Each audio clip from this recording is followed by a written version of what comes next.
All right, let's talk about inflammation. It's a word you hear thrown around all the time, but what is it really? Well, it's literally one of the most fundamental, ancient, and important processes our bodies have. You can think of it as our own internal first responder. I mean, think about it. The last time you got a paper cut or a splinter, anything simple like that. Within minutes, the area gets red, it feels a little warm, maybe it swells up. That whole experience, right there, that's the story of inflammation playing out in real time. It's your body sounding the alarm. So, here's the absolute key thing to remember. At its very core, inflammation is protective. It's not the bad guy. It's simply the way our tissues react to any kind of injury. Its whole job is to get in there, destroy any invaders, clean up the mess, and kickstart the entire healing process. It's supposed to be our body's hero. But, and this is a big but, like any powerful hero, there's a flip side. Inflammation is incredibly potent, and that same power that helps us can also sometimes cause some serious harm. It truly is a double-edged sword. And you can see that conflict laid out so clearly here. On the one hand, it's our champion, right? It's fighting off microbes, neutralizing toxins, getting the repair crew on site. But on the other hand, its weapons are so strong they can cause collateral damage to our own healthy tissues. Swelling in the wrong place, say your brain, can be incredibly dangerous. And if it gets stuck in the on position and never shuts off, well, that's where chronic diseases come into play. So let's focus on the good side of the story first. That short, sharp, immediate battle we call acute inflammation. This is your body's emergency SWAT team, the first line of defense, springing into action the second an injury happens. So the very first thing that happens is a change in the local plumbing. Think of it like an alarm bell goes off. The blood vessels right around the injury get wider. That's called vasodilation. And at the same time, they get a little leaky or more permeable. Now, why does this happen? It's simple. To open up the highways and let the real soldiers, our white blood cells, get out of the bloodstream and into the tissue where the fight is. And this is just incredible to think about, the journey these little cells take. First, as blood flow slows down a bit, they drift to the edges of the blood vessel. That's margination.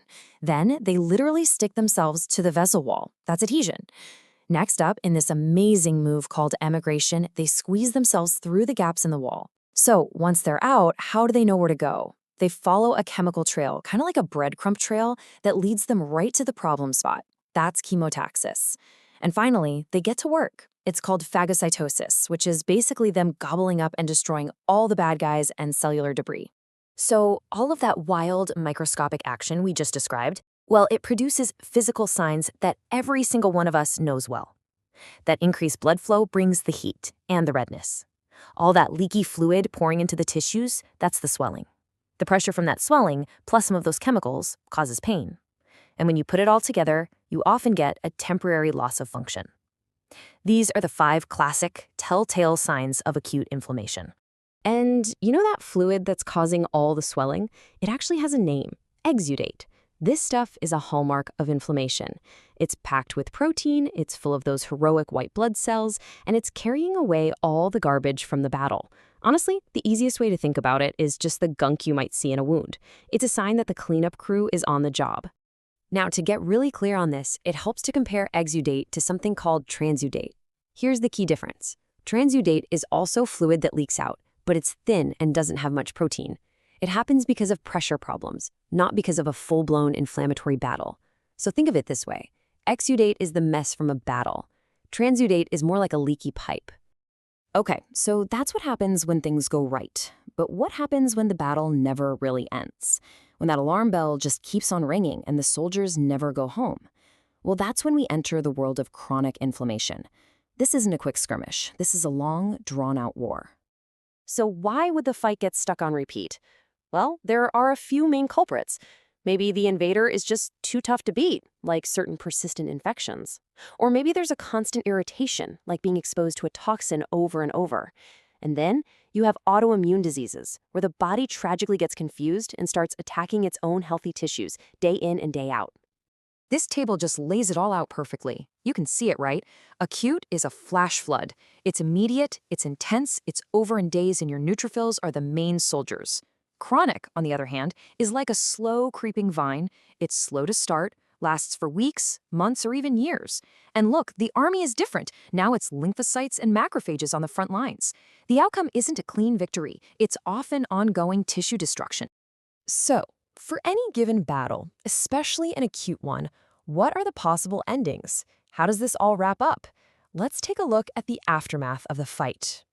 There are pretty much 4 ways this can go. In a perfect world, you get complete resolution.